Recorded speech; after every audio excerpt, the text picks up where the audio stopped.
There's a lot of misconceptions about what hypnosis is. One of the biggest misconceptions is that hypnosis is sleep. Hypnosis isn't actually sleep or an unconscious state at all. It's actually an alpha state, awareness, a hyper-aware state of consciousness. And in that state, your focus, imagination, and self-control are all increased. So that being said, hypnosis is not mind control. If I have someone in my office in the lazy boy recliner, and I tell them when they're in their deepest state of hypnosis to go in the corner and stand on their head and go like this, they're not going to do that. Because they simply just say, that's not a good idea, or I just don't feel like doing that right now. On the stage it's a little bit different. When I'm doing comedy stage hypnosis shows, I will also send people back if there are things that they don't want to do. That's why only a few people, out of 20 people, I have 5 people that will last to the very end, but grand finale. Another misconception is that people think that they can get stuck in hypnosis. For thousands and thousands of years, there's hieroglyphs in Egypt of people using inductions that are still being used today. All the way back to then, there's never been one person who's been stuck in hypnosis. One of two things will happen. A person will either fall asleep, or they'll just come up out of the hypnotic relaxed state. Another misconception is that I can get some really dark secret, but that would never happen. You always have that sense of self-preservation. You never spill the beans about any secret, or I can never dig up any past trauma that you didn't want to share, and I can never get your PIN number for your credit card.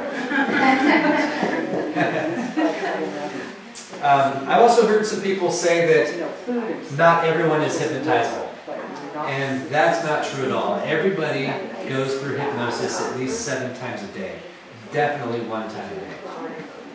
As long as you have a normal intelligence, as long as you can imagine, and as long as you can focus on what I'm saying, you would be a good participant as a hypnotic individual. The most difficult people to hypnotize are the people who have mental disorders, like autism, where they can't focus, and things like that. It doesn't mean that they're not hypnotizable, it just means that they require special attention. The phases of sleep, even though hypnosis isn't sleep or an unconscious state, it is on the way to sleep. The first stage is the thinking stage, where most insomniacs get stuck because they're thinking about their day or the next day. The next stage is the wishful thinking stage, where we're daydreaming about running on the beach with George Clooney or whatever it may be these days. And then we go into the hypnoidal state. And that's the alpha state of consciousness. In this state, let's say you're taking a nap in the afternoon, and you're entering that natural hypnoidal state. You'll be able to hear people mowing the lawn 50 miles away that you didn't notice before. Or kids laughing, or birds chirping. Or if you have an itch and you tell yourself, whatever I do, don't scratch that itch because it's going to keep me up a little bit longer, it'll turn into 100 different itches, and you have to scratch all those itches before you can actually fall asleep. Or you can smell, maybe you can smell something big in the ground a mile away. So all of your senses are heightened in this state. So that's why visualization can help so much. However, not everyone's lead sense is visual. So when we go through the self-hypnosis process that we go through, don't worry if you're not being able to make clear images. Because some people have a lead sense of smell. Some people have a lead sense of taste. Some people have a lead sense of kinesthetics. Some people are visual. Some people are auditory. So it doesn't really matter how you imagine.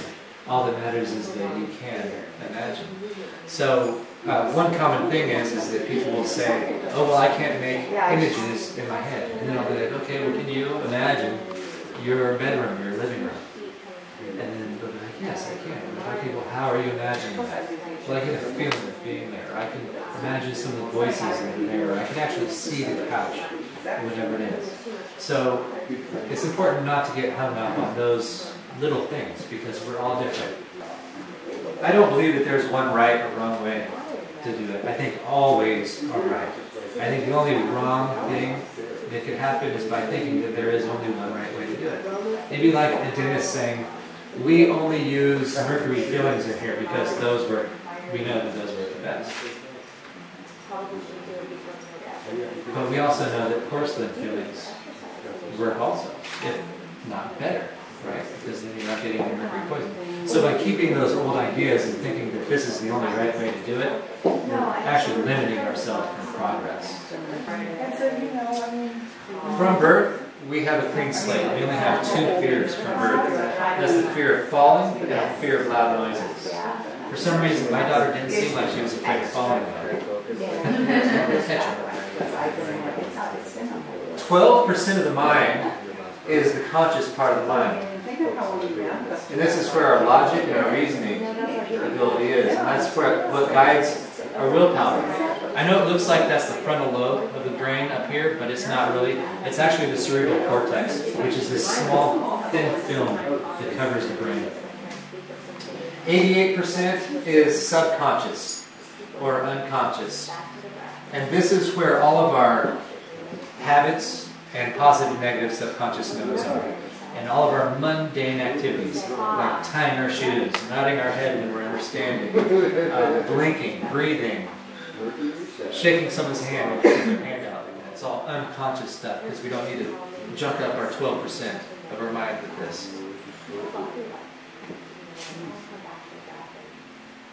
This is also where positive and negative subconscious nodes exist, which basically makes up our belief systems. So let's say there's a kid who is raised in a family who smokes, and they go steal a cigarette from their parents and go hide behind a shed with their friend and smoke a cigarette. They get a head rush from the cigarette, which creates a positive subconscious node associated with smoking cigarettes. Later on in junior high or high school, someone says that they look like James Dean or Marilyn Monroe with the way that they smoke. That reinforces that positive subconscious node associated with smoking. Maybe later in life they meet their partner at a bar from them asking for a cigarette. And that would also reinforce that positive subconscious node about cigarette smoking. Let's take another kid. And so this is about hypnosis, but it's also about Pavlovian conditioned response theories and also Skinner's theory of operant conditioning. You don't really have to worry too much about what that means. Just keep in mind that our nodes are reinforced over positive feedback, right? Let's take another kid. Let's say this kid was in elementary school and she saw her uncle dying in the hospital from smoking cigarettes from esophagus cancer. And he looks over at her with the little voice box and says, "Julie, never smoke." Flat, right? That would probably create a very negative subconscious node to cigarette smoking, right? So that would start that negative subconscious node. Then maybe later on in life, she went out to dinner with another relative, and this relative smoked cigars and had a quadruple heart attack and a double stroke all at the same time, fell face first in the soup. That would reinforce that subconscious negative node, right? So what that means is that this person would probably become a smoker. This person would probably become one of those people that annoy smokers so much because all the smell and everything takes them right back to all that horrible experience. What that means is we have all these positive and negative subconscious nodes that guide our behavior. So 12% of the time, this smoker can willpower themselves to not smoke. But 88% of the time, they're just going to be smoking.